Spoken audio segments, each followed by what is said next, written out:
Sesiphakathi ke nalo isonto mbukeli nokuyisonto esilidonsa kanzima njengoba uZulu ehlezi emanzini nje.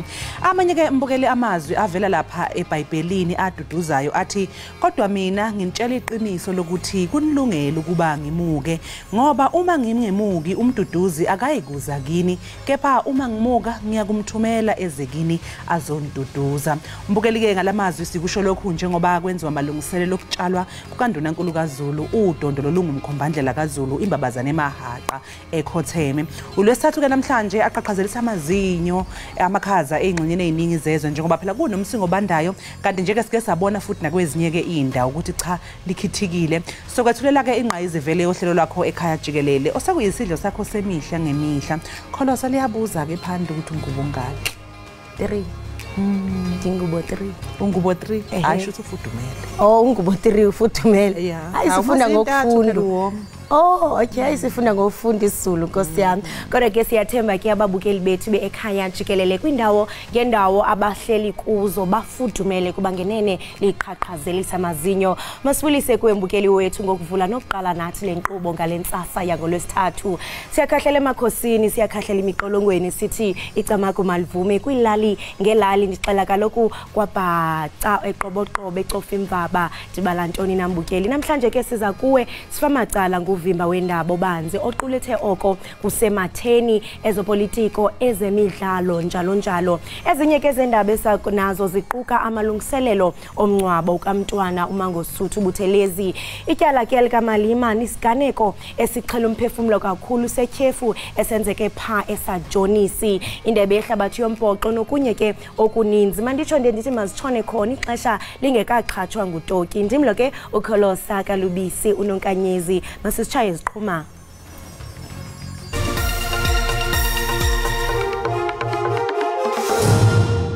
Basithokoze kakhulu ngesimemezelo esesenziwe umongameli sokuthi lokufihlwa komntwana okwaphinda ngene uzohlonishwa ngokuthiwa icategory 1. Ayaqhubeka amalungiselelo okutyalwa ngokusesikweni kwenkosana uMangosuthu Buthelezi. Uye walandulela eli kwimpelaveki egqithileyo. Inkantolo ephakeme isichithile isicelo salowo wayengumengameli wezwe uJacob Zuma njengoba efuna ukuthi kushushiswe umengameli uCyril Ramaphosa ngasese. Wacisha unomphela Solika Mthaniya. Waqhusuka wawa Ndlunkulu unqolobane enkombandlela yomlando wakho iweleziko lokufa. Uwile umuthi omkhulu. Wathula umlomo ongathethi imanga sadla besikhomba unqo. Ngiyathuka osimiya yomlando wobukhosi bakwaZulu shwele. Lalani ngenxa ebiKhotheme inkombandlela yakho. Nokho uyibekile into kwebandla. Lala ngoxolo mbabazana emahaqa ehaqa amadoda kwaze kwasengabulela umthongo. Wakuqa kuzibethibela abakamadaka dunuse shwele seqa mlingwana beyilinge ngoba belingwa abasemfathu. Phumula mmemezi kaZulu ememeza amajaji abevele eningizimu nasenyakatho.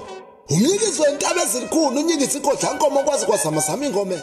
Yibinda wena wenkosi shenge mnyamana kanqengelele ndlelandle uzube lidlo selihle. Iza kubanjwa ngomgqibelo esiya kuwo umhla we-16 kule nyanga inkonzo yomncwabo yalowo ngasekhoyo obeyinkokheli ye-IFP umntwana wakwaphinda ngene uMangosuthu Buthelezi. Ukutshintshwa kosuku lenkonzo yokufihla umntwana okwaphinda ngene kulandela isibhengezo salentsasa sikamongameli sokuba lo mncwabo uza kuba ngwaseburhulumenteni kwisigaba sokuqala. Unyana kaNkosi Buthelezi uPrince Zuzifa Buthelezi uxelele inkomfa nonondaba ngalentsasa ukuba babamba ngazo zozibini kumongameli Cyril Ramaphosa ngenhlonipho enikwa uyise. Basithokoze kakhulu ngesimemezelo esesenziwe umongameli sokuthi lokufihlwa komntwana okwaphinda ngene uzohlonishwa ngokuthiwa icategory 1. Umndeni ubona ukuthi noma lokho umntwana bekumfanele nomsebenzi okukholekala ukuthi wenzile empilweni yakhe. Sibonge kakhulu ukuthi umongameli anqume ukuba akwenze kube leyo category. Umntwana omhle uqhube wathi nakubeni lenkonzo yomncwabo izakuba yaseburhulumenteni kwisigaba sokuqala njengoko uNkosi Buthelezi inkokheli yomgquba baza kucela inyambalala abazile egalele karhoqo ekhaya kwaphinda ngene ukuba ime ngolesine ingezi ukunika usapho ukuba lwenze amasiko nezithethe zokukhapha umntwana komkhulu kuba inkqubo yaseburhulumenteni eyomkhosi neyemveli ziza kubambisana ukukhapha eligorha. Please note that as from Thursday, the family will no longer be receiving mourners at Kwapindangene in order to allow us to prepare for the personal family rituals ahead of the funeral service. Okade inkonzo yesikhumbuzo yokugqwala emswaneni kukhunjulwa uNkosi Buthelezi eza kubanjwa ngentsimbi yethoba urhwaqela kweqabaka ngomso kwibala iPrince Mangosuthu Buthelezi Ondini. Inkantolo ephakeme eseGoli eGauteng isichithe neindleko isicelo sowabe umengameli wezwe uJacob Zuma sokuphosela inselelo isinqumo senkantolo esachitha isicelo sakhe sokuthola imvume yokushushisa ngasese umengameli wezwe uCyril Ramaphosa. Owayesakuba ngumongameli uJacob Zuma ebenethemba lokuba esisibheno siya kuba namathuba amaninzi okuphumelela kwaye nezinye izizathu ezibambekayo zokuba kutheni esisibheno kufuneka siviwe. Nangona kunjalo, emva kokumamela izindululo zikaZuma, inkundla ifumananga zizathu zokuba imnike imvume yokubhena. Kwesi sigwebo, inkundla iphinde yathetha ngendlela zokuthethelela eziphakanyiswe nguZuma ukuze kuxhamle inkundla ephakamileyo yezibheno.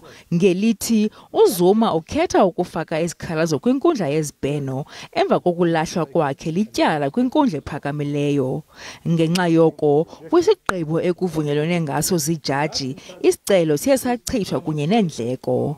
Ngenxa yokungabikho kwezinye izibheno okwangoku, isigwebo esipheleleyo sebhentshi yangoJulayi sithe ukushutshiswa bucala kukamongameli Ramaphosa akukho semthethweni kwaye kunxamnye nomgaqo-siseko. I-ofisi kamongameli isamkele sisigwebo. Kwintetho ebhaliweyo, i-ofisi kamongameli ithe kudala isitsho ukuba ukuthutshiswa kwakhe bucala akunasihlahla ngokusekelwe ngokomthetho kwaye kuxhaphaza amalungiselelo okuthutshiswa bucala. Usapho lakwaMtsizele sajonisi kwiphondo laseMpuma Koloni luxhelekile emphefumlweni emva kokuba umama ominyaka ngama-35 etyise abantwana bakhe abathathu ikhefu wazityisa naye. Basoleke bonke ke abantwana. Umntwana wesine yena nguye osindileyo, kungoku nje ufumana unyango esibhedlele. Kusemva kwalenduli apho lenzeke khona elisikizi. Olusapho luthi lo mama uthatha abantwana bakhe wabasehlathini ngoqhiza lwayizolo. Kuhaneleka ukuba ubatyise ikhefu yepilisi yetanki. Le ntombazana ivele yathatha abantwana ebusuku yahamba nabo yathi bangaveli apha egeyithini bophuma ngezantsi ngoba bazobona ngunina. Wathi baya emthandazweni apha emkhumbini. Kanti ke uba sehlathini pha apha wafika badlisa khona ipilisi. Wasinda komnye wayidla ipilisi walala wangathi ufile, aba basindileyo wabakhama baze bafe. Asintam noba uzothatha ngithiwa sena kwapha endlini abantu balambile akho ndiswiti phelile iphofolo andazi mntam nobe nantoni engqondweni andimazi nobe egula ngengqondo kodwa kabe ngabona kasolito yena behlele endlini ezivalele pha endlini nabantu abakhe kuhlaliwe kube manda aphume zincokole. Abantu belali baze kugcwala emswaneni bona kuqala abayikholelwa lentlekele yenzekileyo. Ubengumuntu obeyihamba icawe kwixesha lingaphambili. Yiyo lento ibidala uba singamlinde. Bengumuntu othuleyo, bengumntwana othuleyo nje, oright. Ubonakala ngathi usapho luza kuncediswa ngamalungiselelo omngcwabo. Likhaya eliphila ngegrant. Akunamntu osebenzayo kulo. Singurhulumente ke siza kuzama ukuba kwesi sehlo esehlileyo apha ekhaya bakwazi ukubekwa kwindawo yabo. Sikhe senzeke siyelekwe sinje engcobo kunyaka ophelileyo apho wasetyhini wagqebha wabulala abantwana bakhe abane ngehamile. Ukanti kwinyanga ephelileyo omnye wasetyhini naye ubulele abantwana bakhe abathathu naye wazigqithisa amafu eGcuwa. Kwindaba ze-SABC ndingufundiswa Mhlekude eJabavu eSajonisi. Uphiko oluphenya amacala akhethekile iSIU ikhiphe umbiko yawunikeza ikomidi elibhekele ukusetshenziswa kwemali yabakhokhintela ePhalamende iSkopa izolo. iSIU ithi lengxelo yobuntlola zange igunyaziswe yibhodi yakwa-Eskom koko nguDirete ubuqu. Nakuba kunjalo ithi okuqulathe yiyo akunakubethwa ngoyaba. The accounting authority of being the Eskom board did not investigate, authorize the investigation. It's a very important governance issue and really points to a measure of maladministration. iSIU ithi lengxelo ixabise i-17 yezigidi zerandi kwaye abaxhasi ngezimali babucala abachazwanga ngenxa yemfihlo. Enye inhlawulo yenziwe nguBusiness Leadership South Africa. Oku kuvuse umnyele kwamanye amalungu ebuza ngendlela yokuziphatha komnye wayesakuba ngamalungu ebhodi ubusisiwe Mavuso ngengxabano neSkopa. It now explains the conduct of Madam in one of our oversight. It's like Simnyathele Ikons. That outburst was unwarranted. uDirete wathyola amalunga phezulu eqela leANC athi anento yokwenza noku. But here we have this great vigor to pursue him and not the others. Why are we not pursuing the others in the same way? Tingilulama Matya wendaba ze-SABC eParlamente eKapa. Inkonyama yesizwe sabathembu ubuyele ekhaya Dalingebo ithi kunomkhankaso oqeda ngomholi we-EFF uJulius Malema kwezombusazwe. Lokhu ke ikusho ngesikhathi ithamele icala elibhekene noMalema kanye noAdrian Snyman elimayelana nokuqhumisa isibhamu esidlangalaleni elihlele enkantolo yemantshi yaseMonti. Ikumkani yabathembu ithi uMalema uleqwa engensangano. Lo kaDalingebo nobudlelwano obuhle nombutho we-EFF susele iminyaka emibini edlulileyo.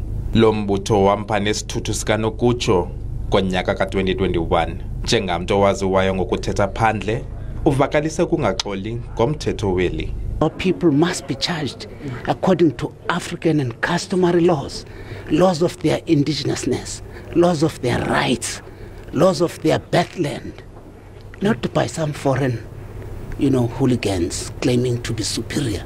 Ngaphakathi enkundleni abamele babatyhola banemibuzo bathi liyakrokrisa ushicelelo lubonisa uMalema edubula umpu. Kodwa amanqina ombuso ona kwelabo icala amile ukuba kukhangela umosho lushicelelo xeshikweni luyophononongwa. According to you, the person that fired the shots was there? Fired the shots. The person that fired the shots with the orange clothes on. Do you mean? Yes, according to you, who is that? Here in court? Yes. That will be accused number 1. Elityala liza kuqhuba nalapho kulindeleke umphandi welityala akhwele emkhumbini. Abongile Yangisi kwindaba ze-SABC eMonti. Bashiyeke bengenazindawo zokuhlala amanye abahlali baseDriekopies eMpumalanga okukusemva kokuba izindlu zabo zonakalisiwe nguvimbo wamanzi ovuzayo amanzi agqibele esiya kwizindlu zabo. Ngokubahlali ke lo vimbo wamanzi wakhiwa phakathi konyaka ka-2015 ukuya kunyaka ka-2017 kungekho mgangathweni. Umasipala ke waseNkomazi uchithe imali engaphaya kwama-30 yezigidi zerandi esakha lo vimba wamanzi ongasetyenziswayo ngenzame ke zokunciphisa ukunqongophala kwamanzi eNkomazi. Enye incitho eyilahleko zizigidi ezingaphaya kwe-13 zerandi ezisetyenzisiweyo ukwakha lo vimba wamanzi. Nangona kunjalo awusasetyenziswa ngenxa yamanzi avuza ade aye kwizindlu ezikufutshane. Utsepho Madonsela oneminyaka engama-21 ubudala uhlala kwenye yezindlu ezonakaliswe ngamanzi asuka kulo vimba wamanzi. Utyhola ngelithi ikhaya lakhe lachaphazeleka ngalamanzi iminyaka emibini. Uthi le ndlu inentanda ingadilika nanini na. lamandi abo ayalikha le abuya aqhamuke ngaphasi atobhobokela lapha phakathi endlini ngathola ukuthi kuba nema cracks kuphakama amehlo idla lamakapa labambe emathayela. Abanye babahlali bathi lo vimba wamanzi ushiye umkhondo wentshabalalo, izindlu, indlela, ipali zombane zichaphazelekile. Bathola umasipala wendawo ngokungathathi inqalelo. Siva buhlungu ngekulahlekelwa lithangi la 30 million lipheze libulele netindlu tebahlale basenkomazi besicela nje kusimasipala wethu abuya tobambisana nathi ngoba saya kumeya wakazange wasinceda ngalutho. Umasipala wasenkomazi uyivumile ingxaki. Siyazama ke ukuthi sincede lo mphakathi ke umphakathi usitshelile ukuthi emandi alimata tindlu tabo bese ke siyamisa ukuthi le lithange lithele emandi ngoba sibona ukuthi liyavuda lakheke kabi. Siphize futhi sibone ukuthi labo labakhalako sibanceda njani labo labalinyelwe letindlu tabo. Insapho ezichaphazelekileyo zibongoza umasipala wasenkomazi ukuba azakhele izindlu. Siyabonga Jesu, siyabonga Jesu, siyabonga Jesu, Jesu usithethele, siyabonga Jesu. Usuke aphila ngomsaka kaNkulunkulu. Abafundi iBhayibheli bayazi lapha ehlabaleni kaDavid ukuthi uDavid uthi umuntu ozele umfazi nqiyela amashumi 7 kuphela eminyaka ukuphila. Le ngaphezulu kweleyo sesokuyimibhanso nje yasezulwini ibonus le ngidlayo ke namanje. Enkosi ngokuhlala nathi usasibukele apha ekhaya Jikelele kanti ngokumbukeli singena kwisiqendu sezemidlalo. Uhlalutyo lonkcukachamanani lombhoxo ehlabathi kumjikelo wokuvula indebe yehlabathi nebibanjelwe ngempela veki eFrance luqebile kwelokuba ilizwe elisindleke imidlalo iFrance lelona qela linengqeqesho lenze ipenalty nje ezine kumdlalo walo neNew Zealand. Kwaye ke kweminye imidlalo iWales funeka ilwe kube mdakisali ukuze ibethe iFiji into leyo ke ekhokelele kwirecord elitsha lenani lokubanjwa okwenziwe kumdlalo wendebe yehlabathi. Kusenjalo ke abaqeqeshi bebox babona umdlalo wabo olandelayo njengethuba lokusebenza kuzo zonke inkalo eziqatshelwe kumdlalo wabo wokuvula. iProteas esikele umda wemithi A339 eAustralia kumdlalo wesithathu wosuku olunye ePotchefstroom. Kunyanzelekile uphumeleleke lo mdlalo iProteas. Kuthotho lemidlalo emihlanu yosuku olunye iProteas isabethwa ngemibini eqandeni. iProteas iqhoke kuqala yeza nemisinsi okanye nemithi A338 yaphulukana nothinti abathandathu kwi-overs ezingamashumi amahlanu. Ukanti iAustralia seyiqokelele imithi 194 iphulukene nothinti abathandathu. As a Zulu, when I joined the regiments, says, "Omke gichi, okujima isafika, silukhatha. Omke gichi, okujima isafika, silukhatha." Ikwenze konke bekufanelekile. Yawafezekisa wonke amaphupha. Yona yaphila ubomi nabantu, yamenza umehluko. Ze kuthi xa uphuma wayo umphefumulo. Ke singakhali mane kodwa sibonge simbulelo phezulu. Sithe Nkosi kuThixo ngobomi. Konoku sikwamkele sizivule nenhliziyo ukuze umoya weliqhawe wona ulale ngoxolo. Iphumle maningwevu nomzimba uchuphole ziphele nenhlungu axolelwe namatyala.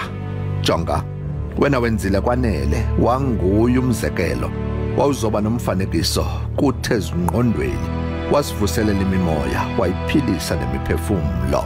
Sitilala ngoxolo qhawe wona umphefumulo uzole zabatha bekhaya naso sonke isizwe siyamkela intando kaThixo singamsoli umdali simqalekise lesingamvumela ngendawo asilahlekise thina sibambelele kwimfundiso zakho namabali singaze silibala igalelo lakho nokuhlakanipha kuthi ngokuwa kwakho thina sitholane sihlangane sihlobane ke sibambane mani sibe imbumba siuqhuba umzabalazo silizisa uthando noxolo kwisizwe sona sisigcine sibane singacimi uyabona ngala amazwi umntwana omXhosa uthi lala ngoxolo mzukulwana kashaka ukuphumula umzimba uphole noko wena wenzile kona kwanele.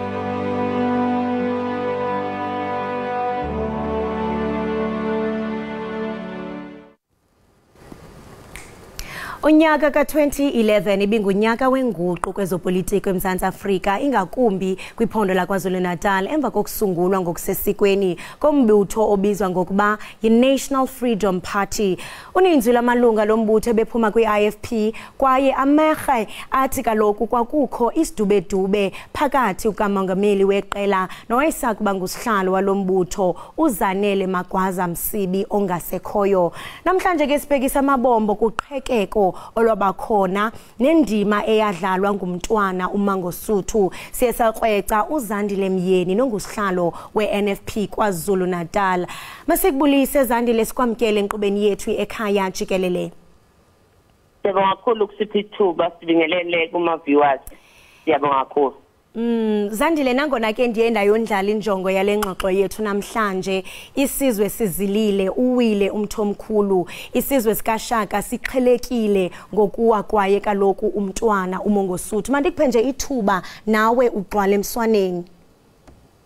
Njenge-National Freedom Party lapha KwaZulu-Natal sibuhlungu kakhulu ngokuhamba komntwana kaPhindangene esiyohlezi simhlonipha kakhulu ngeqhaza alibamba hayi kuphela kwi-IFP kodwa alibamba kakhulu kwi-traditional leadership, not kuphela KwaZulu-Natal but in South Africa yonke. Sithi emndenini wakhe eqembini lakhe i-IFP sichidudu kubona.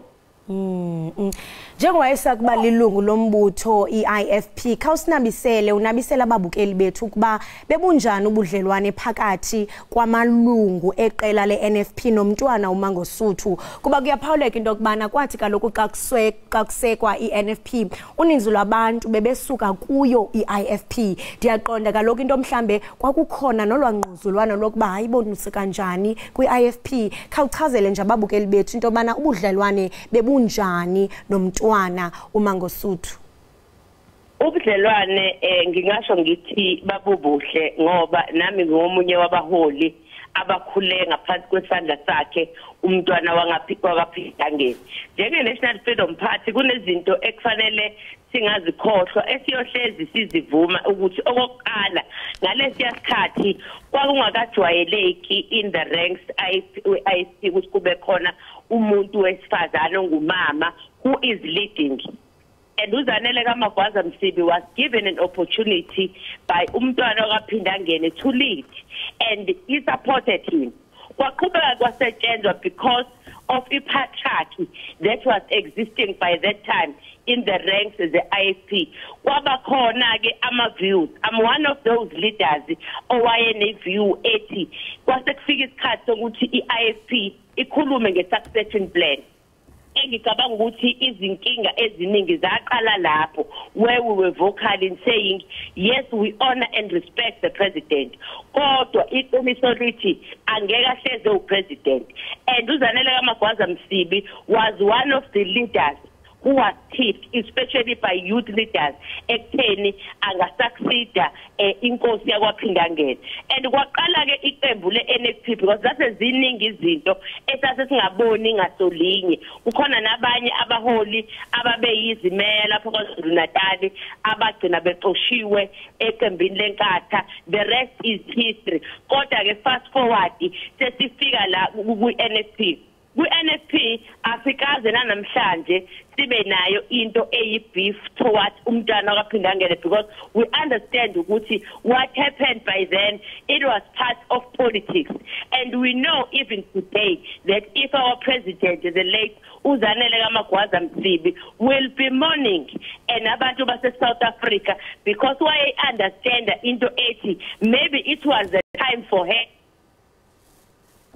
elakhe iqembu with izimiso esasimekuzona. One of those was to say sekufikile isikhathi la kufanele khona uma ngabe sikhuluma ngobuholi singabheki kuphela abantu besilisa kodwa abomama nabo banikeza irole in a democracy ke asikho isikhundle kuyekuthiwe this one is reserved for umama umnyeni. Ngicabanga ukuthi those were the issues adala ngempela ukuthi iNFP igcine ibe khona ngoba sasinento ethi in a political party kufanele si engageane in all issues. And njengoba usisho into okubana noko ubudlelwano phakathi kwenu naye umntwana uMangosuthu noko bebungabukanga kakhulu kodwa ke ndiyacinga into okubana xa ngaba mhlawumbe kuzawusekwa umbutho omtsha kwaye uninzi lwamaqela angenele kumbutho omtsha lonto iye idale ungquzulwana into ubona into okubana kukhona ungaboni ngasonye ingakumbi kaloku kwiphondo elinye laKwaZulu Natal. Ungathi mhlawumbe yeyiphi indima ebenayo umntwana ongasekhoyo uMangosuthu Buthelezi malunga nokuthomanalisa nokuzama mhlambe ukufumana isombululo esinokusebenza kwazi into okubana nakubeni nje kunala maqela mabini kodwa makube khona isombululo kuvisiswane? Into ebalekile msakaze kufanele ngiyiregister la to your viewers into ethi unguzulwano lwabakhona especially in the ranks of ama branches of these two political parties. Because the NFP, when we remember, it was formed only 3 months before the local government election, and in 2011.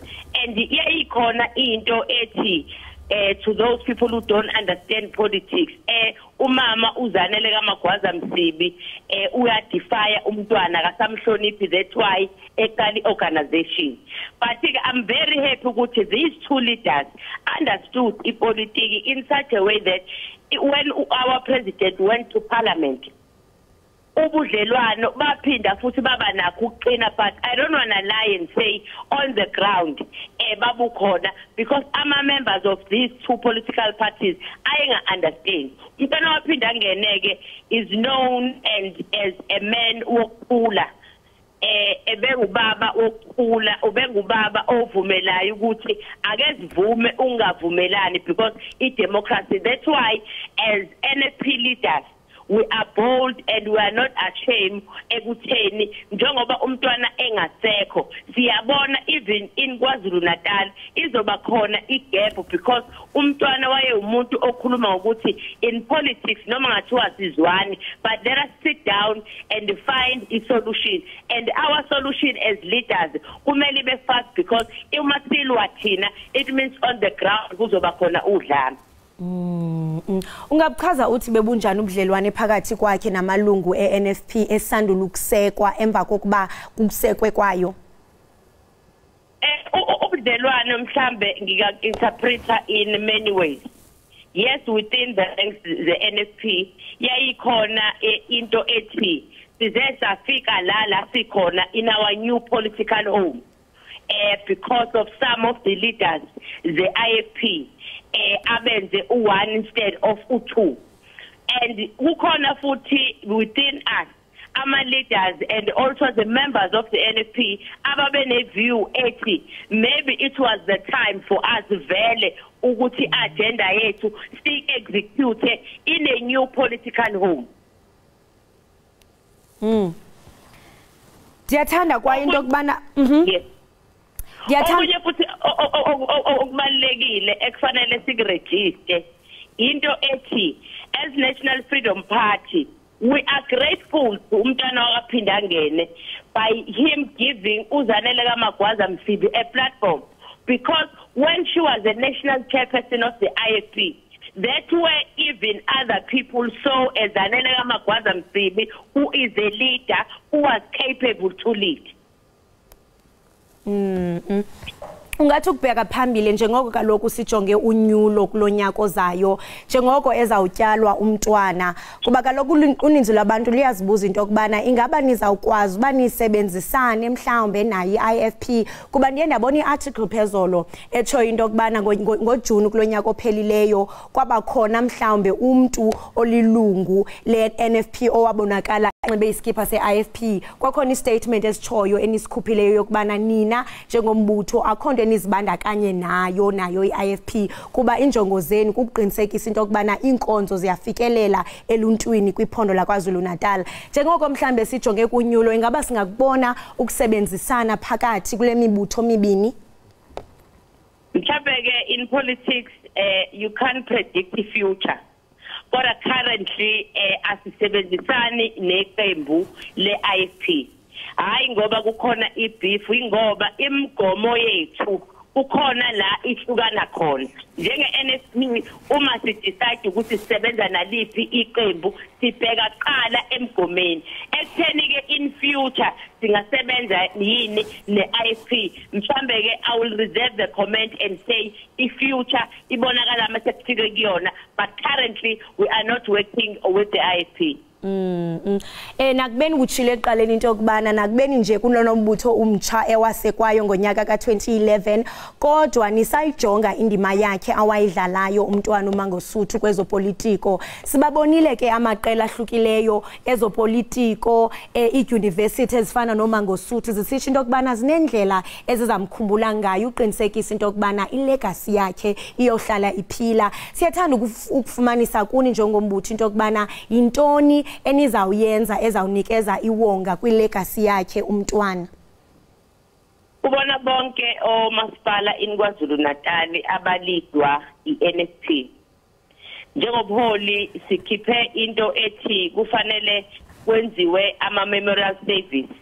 Nathi njengeqembu sizoba nayo i-memorial service la sizobe siwonga khona umntwana ngoba iqiniso lithi enye into ekufanele iSouth Africa iyazi ngomntwana waphinda ngene ukuthi ubakhiqizile abaholi. I'm also one of those people abakhuliswe isandla sakhe. By back then we were leading we-IC Youth Brigade. Today we are leaders because of the influence yakhe and because of yena wasinaturisha as leaders. That history asikwazi kuyicima is part of us. History ukuthi uZanele kaMagwaza Msibi was working hand in hand with umntwana waphinda ngene. This is the history esingeke size siyisule.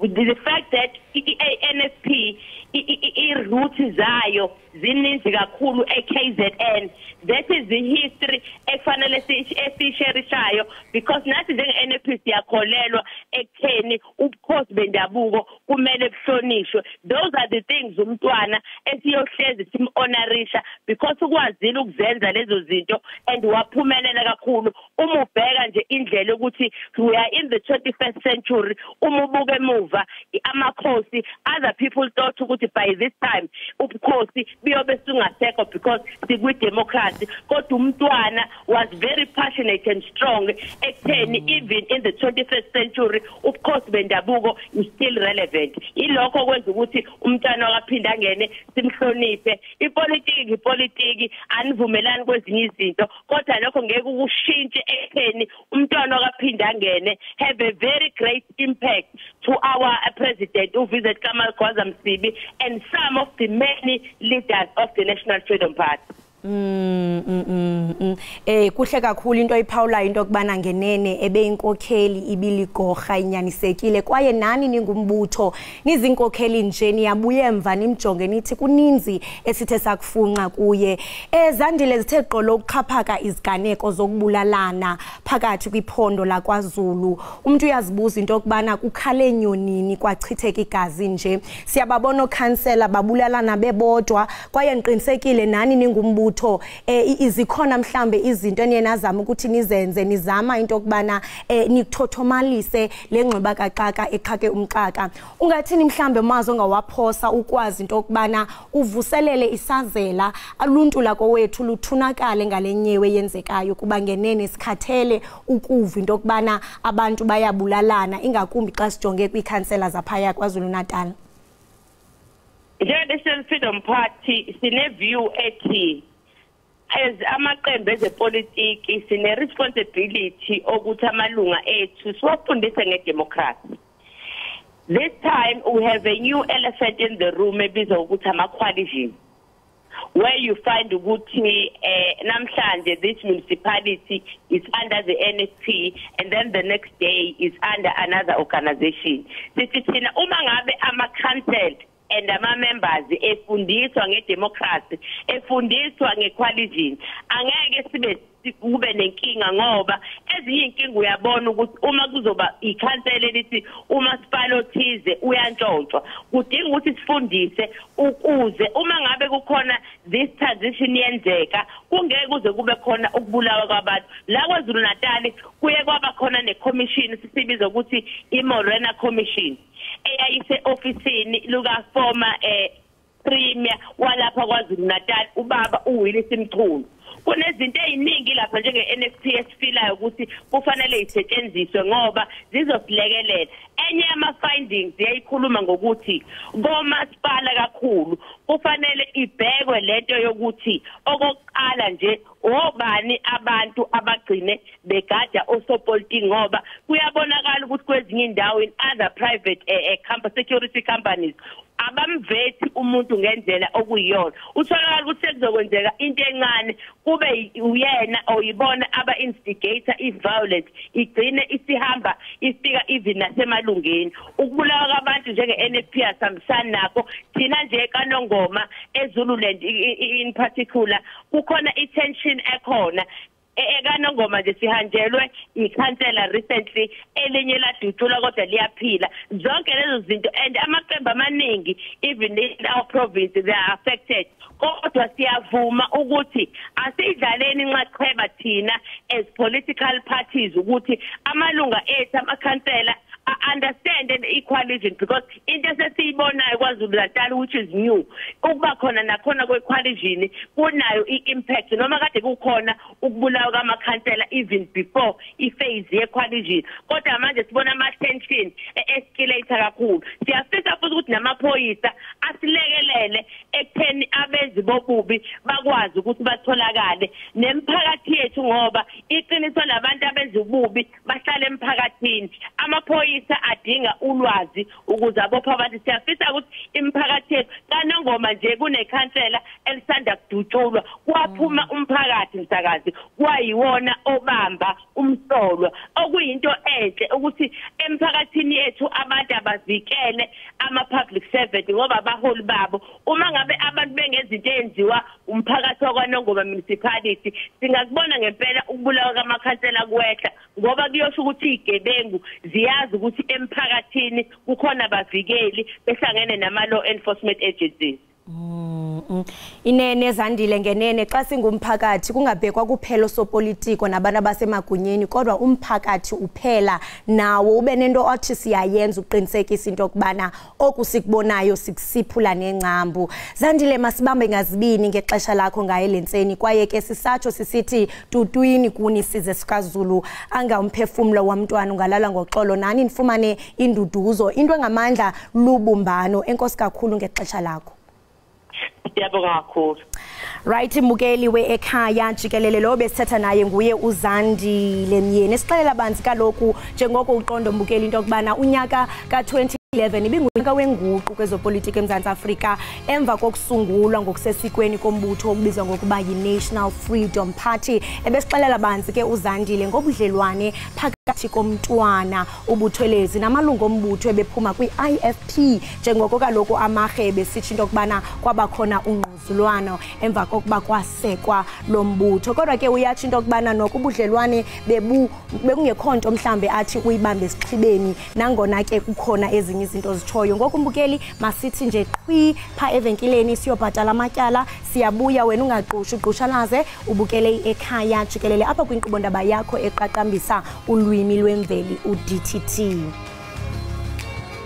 Njengoba sonke esiduduza manje enkosi uDavid umhubo laphethe uJehova ungumalusi wami anguswele yangilayisa emadleleni ahlaza ngiyangisa ngasemanzini ukuphumula kuyisho umphefumulo wami uyangihola endleleni zokulunga ngema igama lakho noma ngihamba esigodini zethu lokufa angesabe okubi ngoba wena unami intonga yakho nothindelo lwakho yangiduduza ulungisa itafula phambi kwami ebusheni beyitha zami ucoba ikhanda lami ngamafutha indebe yami echichiwe impela kuhle nomusa yangilandela imihla yonke ukuphila kwami ngiyahlala endlini kaJehova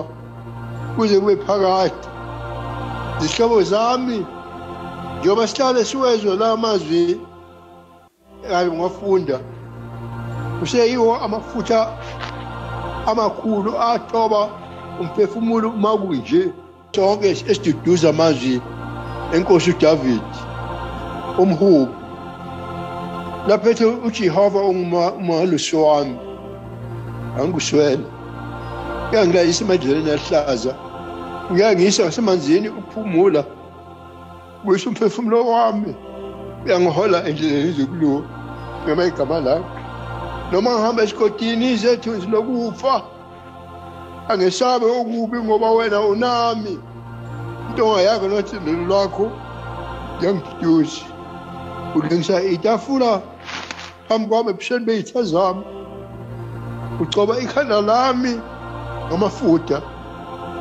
indebe yami echichiwe impela kuhle nomusa yangilandela imihla yonke ukuphila kwami ngiyahlala endlini kaJehova kuze kube phakade izihlobo zami njengoba sihlale siwezwe la mazwi ngafunda kuseyiwo amafutha amakhulu athoba umphefumulo makunje